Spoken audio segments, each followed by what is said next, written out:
এটা মোবাইল ফোনে এটা পৰিয়াল শেষ কৰিব পাৰেনে? The parents, remember, tried to save the teen son and even fell. The son fell and the father tried to save him after that, and subsequently after that we learned that the son and the father also fell to death. আপোনালোকে ভাবিব পাৰেনে এটা mobile ফোনৰ EMI বা instalment ভৰিব নোৱাৰাৰ কাৰণে হাঁহি ফূৰ্তিৰে থকা এটা পৰিয়াল নিমিষতে শেষ হৈ যাব পাৰে? হয়, আজিকালিৰ সমাজত বস্তুবোৰৰ দাম ইমানেই বাঢ়িছে যে মানুহৰ জীৱনৰ মূল্যতকৈও ই বেছি হ'বলৈ ধৰিছে। শেহতীয়াকৈ হৈ যোৱা মহাৰাষ্ট্ৰত হৈ যোৱা এটা কৰুণ কাহিনীয়ে সমগ্ৰ দেশবাসীৰ চকু খোল খুৱাই দিছে। 18 বছৰীয়া এজন ল'ৰাৰ EMI ভৰাৰ জেদ, আৰু সেই জেদৰ পৰিণাম তেওঁৰ দেউতাক, মাক আৰু পুতেক তিনিওৰে এবাৰতে কৰুণ মৃত্যু। वो बेटे को बचाने को गए लेकिन वो भी उनके साथ में नीचे गिर गए। আজিলৈকে আমি দেখিছিলোঁ ছ'চিয়েল মিডিয়াত কেৱল fashion show', trend, show' of বা দেখুৱাৰ যি কম্পিটিশ্যন সেইবোৰে আমি দেখিবলৈ পাইছিলোঁ।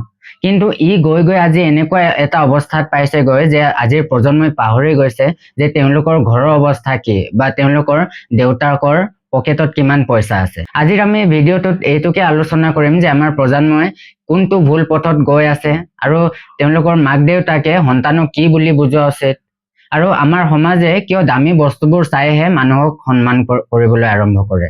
এতিয়া জানো আহক আচল ঘটনাটো আছিল কি। 18 বছৰীয়া ল'ৰা কুণাল চানবাৰে নামৰ ল'ৰাটোৱে কোনোমতে এটা আইফোন EMIত লৈ ল'লে, আৰু যেতিয়া EMI ভৰিবৰ কাৰণে ডিউ ডেট আহিল, লগে লগে তেওঁৰ দেউতাকৰ পৰা EMI ভৰিবৰ কাৰণে পইচা খুজিবলৈ তেওঁ জেদ কৰিলে।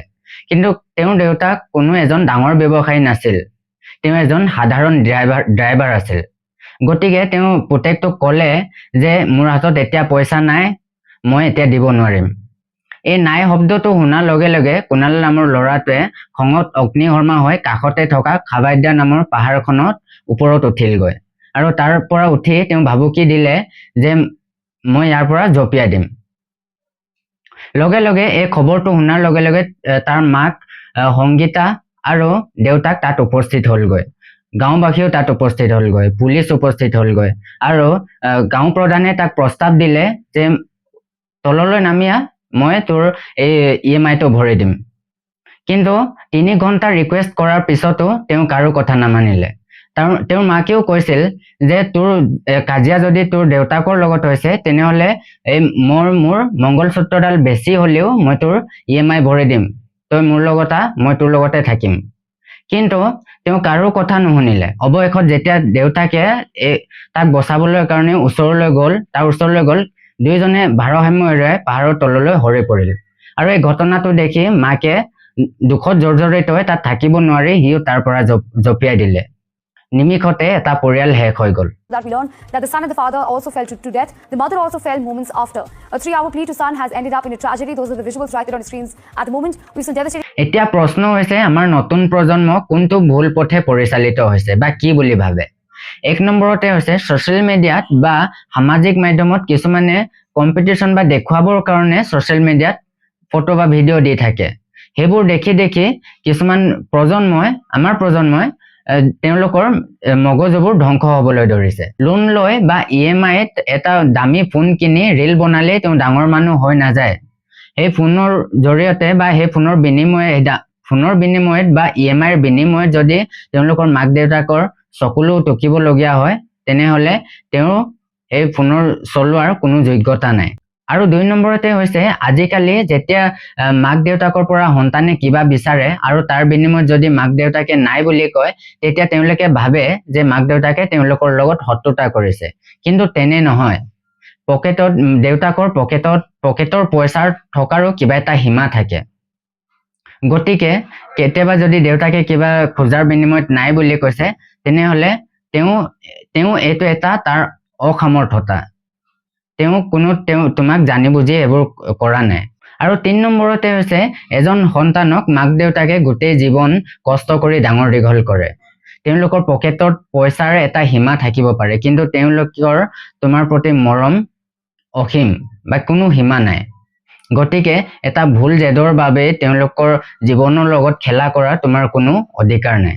কেৱল সন্তানক দোষ দিলেই নহ'ব, তাৰ বাবে আমাৰ অভিভাৱক আৰু সমাজেও সমানে ভূমিকা ল'ব লাগিব। 1 নম্বৰতে হৈছে সন্তান যেতিয়া সৰু থাকে তেতিয়াৰ পৰাই কিবা এটা খোজাৰ লগে লগে দিয়াৰ পৰিৱৰ্তে কেতিয়াবা নহব বা নাই বুলি কৈ অভ্যাস কৰক। লোন লৈ বা EMI দামী বস্তু কিনি দিয়াৰ অভ্যাসো বন্ধ কৰিব লাগে।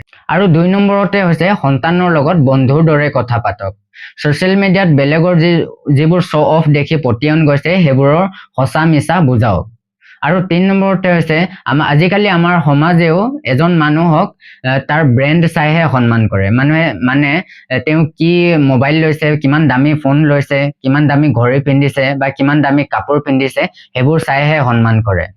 গতিকে আজিকালি আমাৰ সমাজেও এজন মানুহক তাৰ চৰিত্ৰ বা পৰিশ্ৰম চাইহে সন্মান কৰা উচিত, দামী মোবাইলটো বা দামী ঘড়ীটো চাই নহয়। শেষত মই আমাৰ প্ৰজন্মক এটাই কথা ক'ম, যদি আপোনাৰ কোনো ডাঙৰ বস্তু বা আইফোন লোৱাৰ ইচ্ছা আছে বা সপোন আছে তেনেহ'লে সপোন দেখা কোনো পাপ নহয়। কিন্তু সেই সপোন EMI দি বা নিজৰ দেউতাকৰ টকাৰে সপোন পূৰণ কৰাত কোনো বাহাদুৰি নাই। বাহাদুৰি তাতহে আছে যেতিয়া আপুনি নিজে দিন ৰাতি এক কৰি কষ্ট কৰি টকা উপাৰ্জন কৰিব, নিজৰ ভৰিত নিজে থিয় হ'ব আৰু সেই উপাৰ্জনেৰে নিজৰ সপোন পূৰণ কৰিব। কষ্ট কৰক, যোগ্যতা অৰ্জন কৰক। এটা আইফোন কি সমগ্ৰ আইফোন কোম্পানীটোৱে কিনি লোৱাৰ সামৰ্থ্য গঢ়ি তোলক, কিন্তু এটা সৰু খঙৰ বাবে বা এটা জেদৰ বাবে বা তোমাৰ ইচ্ছা পূৰণ কৰিবৰ বাবে জন্ম দিয়া মাক দেউতাকৰ জীৱন কাঢ়ি নল'ব। আপোনালোকে যদি ভাবে এই ঘটনাটো আমাৰ প্ৰজন্মই বা নতুন প্ৰজন্মই জনা দৰকাৰ তেনেহ'লে ভিডিঅ'টো নিশ্চয় শ্বেয়াৰ কৰি দিব।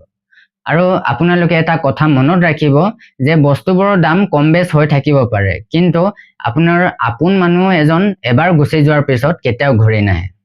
ধন্যবাদ।